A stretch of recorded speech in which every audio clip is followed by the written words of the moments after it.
Dear learners, students English hub থেকে আমি মোহাম্মদ ফরিদউদ্দিন তোমাদের জানাচ্ছি স্বাগতম। আজ আমি একটি বিষয় নিয়ে আলোচনা করব। বিষয়টি হচ্ছে প্যানগ্রাম। প্যানগ্রাম কি? একটি প্যানগ্রাম হলো এমন একটি বাক্য যাতে ইংরেজি বর্ণমালার সবগুলো বর্ণ এ থেকে জেড কমপক্ষে একবার ব্যবহার করা হয়। যেমন ধরো একটি বাক্য, the quick brown Fox jumps over the lazy dog.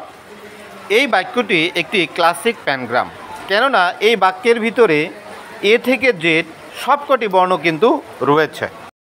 এছাড়া আরও কয়েকটা প্যানগ্রাম রয়েছে, যেমন pack my box with 5 dozen liquor jugs, jived fox nymph grabs quick waltz, sphinx of black quartz জাজ মাই ভাউ। এগুলো কিন্তু সবই প্যানগ্রাম। অর্থাৎ প্যানগ্রাম হলো এই প্রত্যেকটা বাক্যের ভিতরেই ইংরেজি বর্ণ এ থেকে জেড পর্যন্ত সবকটি রয়েছে।